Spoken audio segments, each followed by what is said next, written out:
ముంబైకి చెందినటువంటి నటి.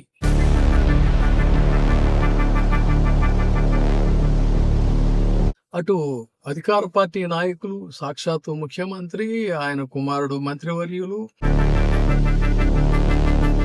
వీళ్ళంతా చాలా బాధపడిపోతా ఉన్నారు. వాళ్ళ దృష్టిలో పేదవాళ్ళు వాళ్ళు అసలు పౌరులే కాదు. కుక్క చచ్చిందంటే గోడ అవతల పడేసే అనేటువంటి బాబతే తప్ప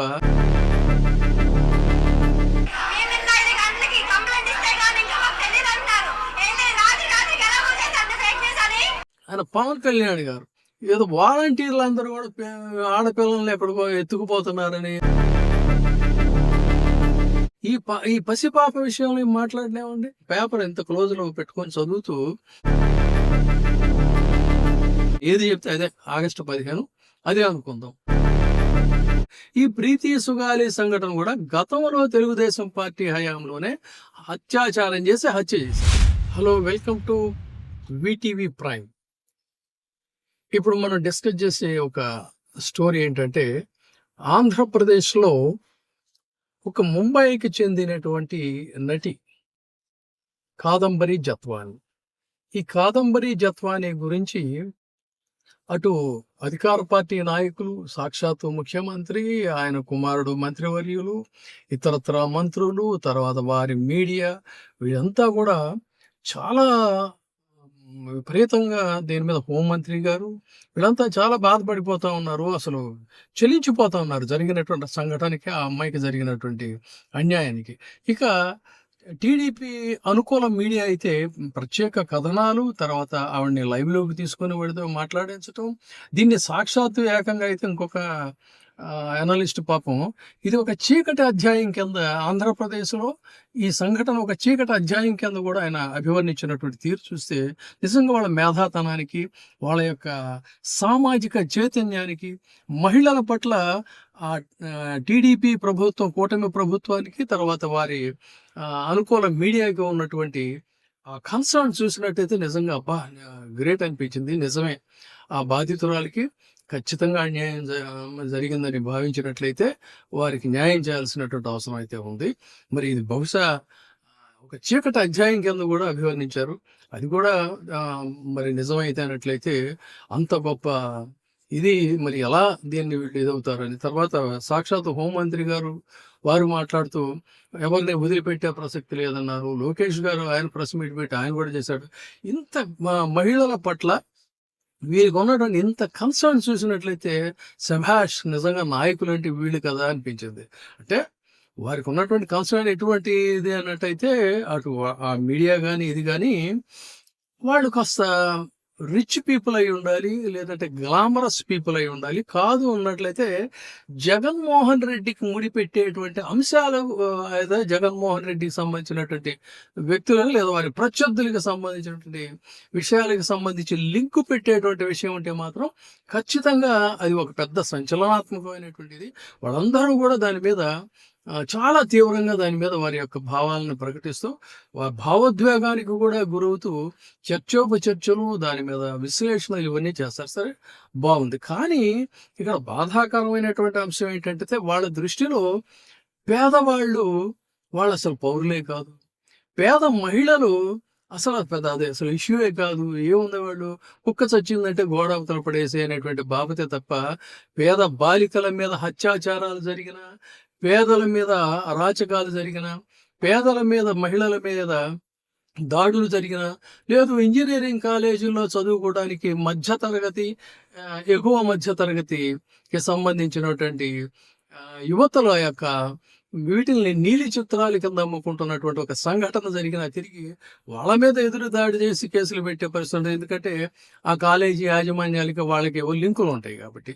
అదేవిధంగా ఒక చిన్నారి బాలికని అత్యంత దారుణంగా చిదిమేసి చంపేసేసి శవాన్ని కూడా దొరకకుండా చేసేటువంటి ఒక హృదయ విదారకమైనటువంటి సంఘటన జరిగినప్పుడు దీని మీద ఇప్పుడు ఈ భావోద్వేగానికి గురై, ఆవేశానికి గురై మాట్లాడుతున్నటువంటి వాళ్ళు, చర్చోపచర్చలు చేస్తున్నటువంటి వాళ్ళు, గోరంతలు కొండంతలు చేస్తున్నటువంటి వాళ్ళు, తీవ్రంగా స్పందిస్తున్నటువంటి ఈ మంత్రివర్యులు, ఈ మహానుభావులు వీళ్ళెవరూ కూడా గతంలో అసలు కించిత్తు అంటే పల్లెత్తు మాట కూడా మాట్లాడకపోవటం అంటే పేద ప్రజల పట్ల, పేద మహిళల పట్ల, పేద కుటుంబాల పట్ల వీరికి ఉన్నటువంటి కన్సర్న్ అది అని చెప్పడానికి మీ అందరికీ ఇంకా గుర్తుండే ఉంటుంది.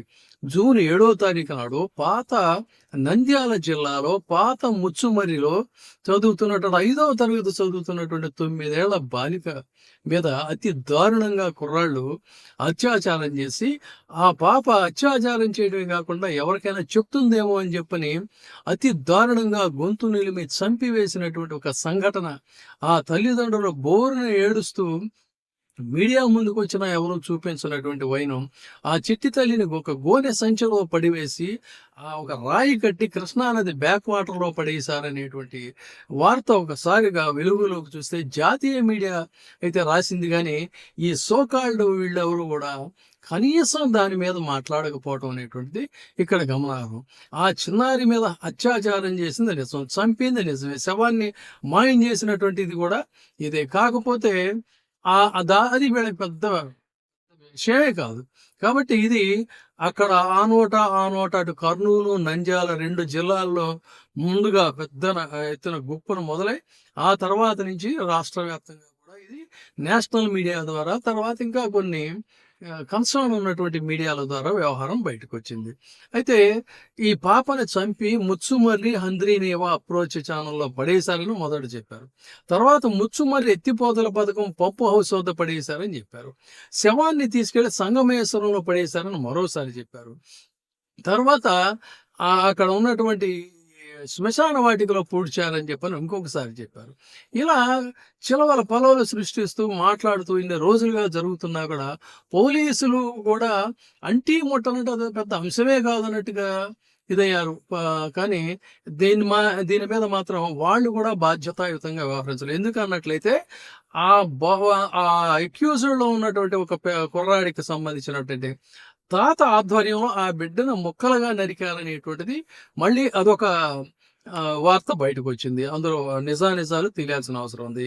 అలా ముక్కలుగా చేసి బ్యాక్ వాటర్లో అక్కడక్కడ పడేశారు, వాటిని చేపలుగా ఆహారంగా వేశారని కొంతమంది ఇక్కడ ఉన్నటువంటి స్థానికులు చెప్పారు. మొత్తం మీదుగా చూసుకున్నట్లయితే అక్కడ స్థానికంగా ప్రస్తుత అధికార పార్టీ నేతతో 40 ఏళ్లుగా ఆ పాప తాలూకు తాతకి అనుబంధం ఉందని చెప్పని, అందుకనే ఆ విషయాన్ని పైకి పొక్కకుండా చేయడానికి మాక్సిమం ట్రై చేశారు. కానీ అది ఆ నోట బయటకు వచ్చినప్పటికీ కూడా పోలీసులు ఏదో రకంగా మేనేజ్ చేయడానికి ట్రై చేశారని చెప్పని అన్నారు. సో ఈ మొత్తంగా చూసుకున్నట్లయితే మరి ఈ సంఘటన జరిగి ఇంతకాలం అయింది.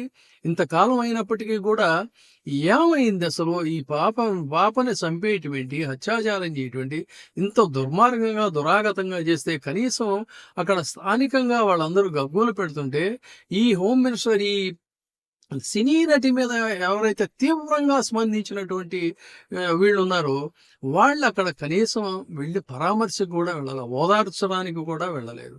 ఇది ఇక్కడ ఒక ఎగ్జాంపుల్. అదేవిధంగా తాజాగా సంఘటన తీసుకున్నట్లయితే కృష్ణా జిల్లాలో ఇంజనీరింగ్ కాలేజీలో యువతుల యొక్క వీటన్నిటిని కూడా బాత్రూంలో హిడెన్ కెమెరాస్ పెట్టి వాటన్నిటినీ కూడా ఎక్కడో అమ్ముకుంటున్నారని మొత్తం మీద వాడైతే దొరికాడు. దాంట్లో ఇంకొక లేడీ హ్యాండ్ కూడా ఉందని తెలిసింది. అయితే స్టూడెంట్స్ అందరూ కూడా వచ్చి ఒక్కసారిగా సహజమైన విద్యార్థులందరూ కూడా వాళ్ళు గగ్గోలు పెడతాంటే వాళ్ళని బెదిరించడం, తిరిగి వాళ్ళ మీద ఎదురు కేసులు పెడతామని చెప్పని, ఇది మనం చెప్తున్నది కాదు, మన మీద ఫ్యాబ్రికేటెడ్ స్టోరీ కాదు, వాళ్ళే చెప్తున్నారు. ఏమని, మా మీద కేసులు పెడతామంటారేంటి, మీది ఇదంతా కూడా దారుణం కదా ఇదని చెప్పని ఆవేశంగా అంటే రివర్స్ కేసులు పెట్టడం ఏంటండి? అసలు ఎంతవరకు కరెక్ట్ ఇది ఇందులో ఏమైనా న్యాయం, ధర్మం ఉందా?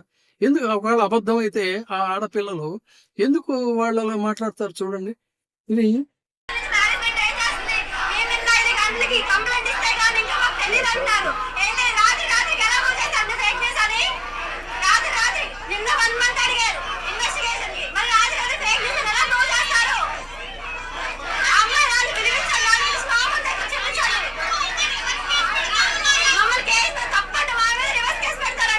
రివర్స్ కేసు పెడతారంట. ఇది వాళ్ళ ప్రశ్న. అంటే ఎంత దారుణం అండి. ఆడపిల్లలు, చదువుకునే ఆడపిల్లల మీద వాళ్ళ ఆందోళన చేస్తూ ఉంటే వాళ్ళ యొక్క గౌరవ మర్యాదలకి, మానానికి భంగం కలిగితే వాళ్ళు ఆందోళన చేస్తా ఉంటే, ఇది చెలించిపోయేటువంటి సంఘటన. ఇది ఒక చీకటి అధ్యాయం. విద్యాలయాల్లో ఇలాంటి విలయాలు జరగటం అనేటువంటిది అతి దారుణమైన పరిస్థితి. దాని మీద యావత్ రాష్ట్రం తక్షణమే కదిలి, వాళ్ళలో ఒక ఆత్మస్థైర్యాన్ని నింపాల్సినటువంటి బాధ్యత స్థానికంగా ఉన్నటువంటి ఎమ్మెల్యేకి గాని, మంత్రికి గాని, ప్రభుత్వానికి గాని, అధికారులకు గాని ఉంది. అలాంటిది వాళ్ళ మీద రివర్స్ కేసులు పెడతారని చెప్తారు. ఇక్కడేమో బాలిక చనిపోయి అసలు ఇప్పటికీ కూడా ఏమైందో తెలియని పరిస్థితి. ఇలాంటి సంఘటనలు ఇంకా ఈ 100 రోజుల్లో గనక చూసుకున్నట్లయితే లెక్కలేనటువంటి సంఘటనలు జరిగాయి. వీటి మీద పాపం ఆయన పవన్ కళ్యాణ్ గారు గతంలో ఏదో వాలంటీర్లందరూ కూడా ఆడపిల్లల్ని ఎక్కడికో ఎత్తుకుపోతున్నారని, అది చేస్తున్నారని, ఇది చేస్తున్నారని ఎక్కడ పడితే అక్కడ విపరీతమైనటువంటి దీంతో మాట్లాడాడు. మరి ఈ పసిపాప విషయంలో ఏం మాట్లాడలేమండి. తర్వాత ఈ మధ్య ఆగస్టు 15కి ముందు రోజు ఒక పేపర్ ఇంత క్లోజ్లో పెట్టుకొని చదువుతూ ఆగస్టు 15 అని ఆయన ఏకంగా గణతంత్ర దినోత్సవ వేడుకలు అని చెప్పని చదివాడు. సరే, అది గణతంత్రం, స్వాతంత్ర దినోత్సవం మనకు అనవసరం, కానీ ఆయన మేధావి కాబట్టి ఆయన ఏది చెప్తే అదే ఆగస్టు 15 అదే అనుకుందాం. ఆ రోజు కూడా మాట్లాడుతూ ఈ సంఘటన కర్నూలుకి చెందినటువంటి, అదే రకంగా గతంలో పదే అరిగిపోయిన కాడుగా ప్రీతి సుగాలి అనుకుంటూ మాట్లాడాడు. ఈ ప్రీతి సుగాలి సంఘటన కూడా గతంలో తెలుగుదేశం పార్టీ హయాంలోనే అత్యాచారం చేసి హత్య చేశారు. ఆ ఘటన మీద ఈ రెండిటికి కూడా ముడిపెట్టి ఆయన మాట్లాడాడు. ఈ రెండు కూడా తెలుగుదేశం ప్రభుత్వ హయాంలో జరిగినటువంటి సంఘటనలు. దీని మీద మరి అప్పటి ప్రభుత్వం 10 ఏళ్ల బాలిక మీద అత్యాచారం చేసి హత్య చేస్తే దాని మీద ఏమీ లేదు. అక్కడ ఇక్కడ ఇప్పుడు తాజాగా ఇంజనీరింగ్ కాలేజీల్లో, తర్వాత ఇటీవల తాజాగా జరిగినటువంటి సంఘటనలు చూసుకుంటే 1 కాదు 2 కాదు.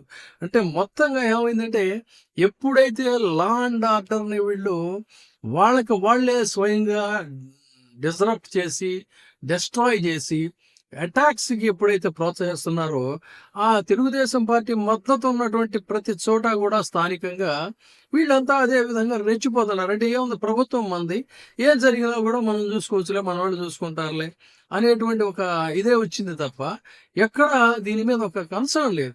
మీరు చూడండి, కేవలం 100 రోజుల్లో చూసుకున్నట్లయితే ప్రశాంతంగా ఉన్నటువంటి రాష్ట్రంలో ఒక సంఘటన కాదు, 2 సంఘటనలు కాదు.